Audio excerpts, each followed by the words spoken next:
Hello, everybody. My name is Natasha Russ. This is my final presentation for diversity and inequity in education. My presentation today will be on why representation and intentionality matters as an educator. Um, just to define both those terms really quickly, representation is um, seeing diverse people in different roles. A good example of this is in the media, how Disney over the last 15 years has been making it a point to highlight different cultures. And intentionality is just putting extra effort into what you say, because language is a barrier in education as well, but we'll get more into that later. So I'm just going to talk a little bit about myself for a second, my cultural autobiography. My name's Nat. My pronouns are she, her, Aya. I'm 20 years old. I'm a college student. I'm a mom. I'm a wife. I am biracial and I'm able to speak multiple languages. I'm cisgendered and straight and of able mind and able body, and I live in San Diego, California. Um, just a little going into intersectionality. I've experienced being a 20-year-old mom. You get a lot of dirty looks. I had my daughter when I was 17 years old. That plays also into me being Latina, and those statistics of many teen moms are young Latina women, as well as being a college student. Women are more likely to be parenting students than men are. Um, yeah, so that's just kind of a few ways. Also, I live in San Diego. That's very influential. I'm very fortunate to live in the state of California, which offers so many different resources, especially the community college I went to. It offered resources for almost every demographic to help them succeed. But yeah, I include a little picture of me as well. Um, so I want to talk about my current position, I guess, generally in higher education and my future. I hope to eventually become a professor. Of psychology. I'm not an education major like a lot of you are. Education is my minor because I hope to be a professor in the long run, but I actually currently work at the community college I used to attend to as a certified peer educator within our student health department or student health center. We have two sides, physical and mental health. I work on the mental health side. Um, and because of that, mental health for a lot of people is not super familiar, kind of touchy. Um, but what I do, I interact with students daily. A big part of my job is peer advocacy, which means like having intentional conversations with students and being able to listen, actively provide solutions and advocate for them in any way I can. Social justice, I work on a campus that really prioritizes social justice as well. So that is a big part of my work and my advocacy. I think it's super being able to talk about intentionality and representation is really important for my future career because only 2% of people with PhDs are Latinas, and I really hope to be a part of that 2%, hopefully as it'll be bigger than 2% by the time I get there. But I really want to be able to show people like me because I was not a traditional college student either. I want to show people like me that it is possible to obtain these high goals no matter where you come from. Um, I grew up low income as well. I mean, the cards were definitely not stacked in my favor. Um, but that's something I really would like to bring to my future career and to be able to show my students is that it the cards may be dealt against you, but you can keep going and make the best out of your situation and grow and succeed from it. Um, So, like, the main purpose for this project is to showcase why representation and advocacy and intentionality really matters in higher education, more specifically. Um, I went into college, I made a deal with my guidance counselor in high school. I would try it for one semester, and then if I didn't like it, I could tell her and I could quit. I ended up loving college. I didn't know what I wanted to do with my first year, though. I had no clue. I changed my major like 5 times. Then I fell in love with psychology. My psychology 101 professor was a Mexican guy, immigrant, but I was able to see somebody who looked like me, who spoke my language, who ate the same food, who came from the same background, have higher education and be able to be in this position, and it really inspired me. He actually for I think like maybe a month and a half, kept calling me in after class during office hours and did everything but shake my shoulders until I switched my major.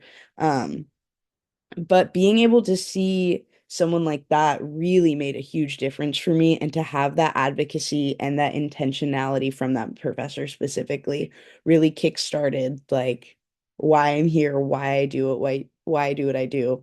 And I'm very content with it. It brings me a lot of joy, a lot of purpose, and I can't wait to snowball that later into my career and hopefully inspire other people as well. So these are the three articles I chose to highlight. I chose to highlight specifically the one about veterans and LGBTQ students because I have no personal experience there. I don't identify with either. No one in my family was ever in the military. Um, and I'm in a straight cis relationship as well, so I do not identify as LGBTQ. But I also chose to include the article, including and belonging in higher education, scoping study of context barriers and facilitators, because it highlights different ways that students' backgrounds can intersect no matter what we can see on the surface or not, and how facilitators like professors, staff on campus, TAs, etc., can really just tweak small things to make education more accessible for their students. One big one that really stuck out to me the entirety of this course was language.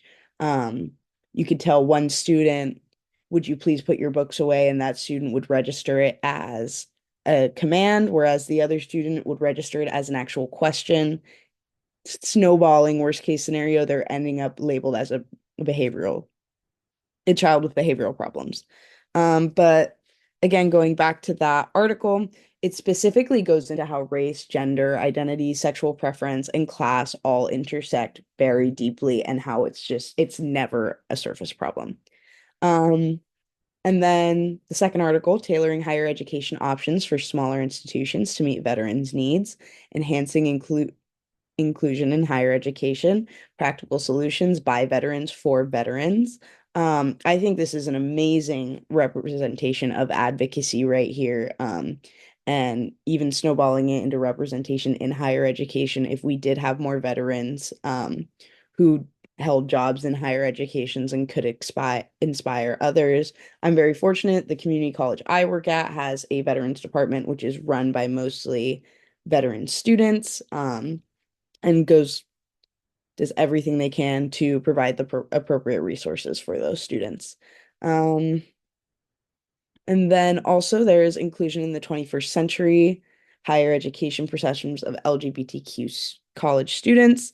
Um, I chose to do college again. I really like this article because it emphasized how the climate in the classroom was significantly different from college compared to their high school experience.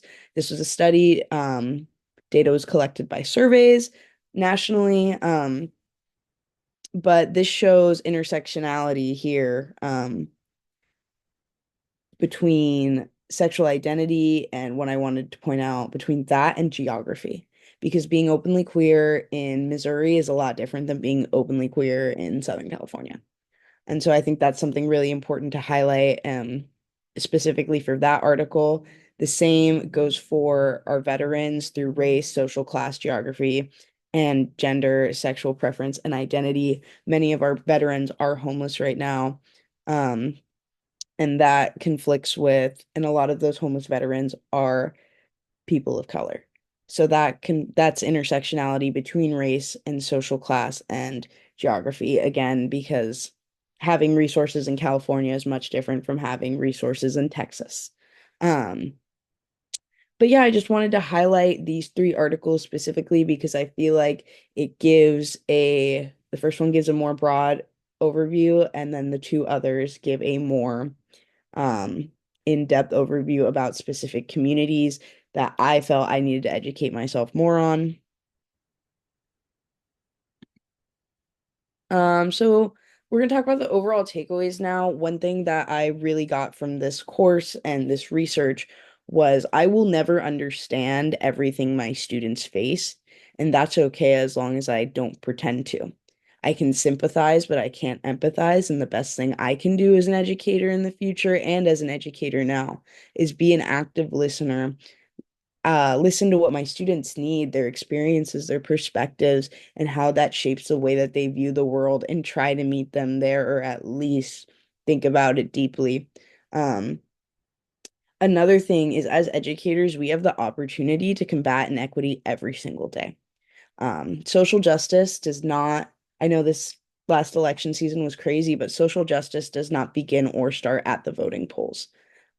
We can make a commitment, we can show our commitment to social justice every day in our actions and our words and just how we interact with others.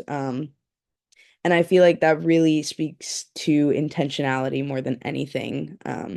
Being able to be that for your student, because as educators, we wear a lot of hats. We're therapists, we're parent, we're educator, obviously, but we do play so many roles, especially those of you who are going to be working in K through 12 schools. But as long as we can set good examples for our students and show that we do not tolerate anything hateful, inequitable practices, and advocate for our students as well. Um, but those are, yeah, my two really big takeaways. And the end. So I have my resources, a little QR code if that is easier for you. The link, I will also be linking it to the discussion post. I believe the QR code will only work if you're using your ASU Gmail, and then feedback as well, just some questions, food for thought if you feel like it. But anyways, have a good day.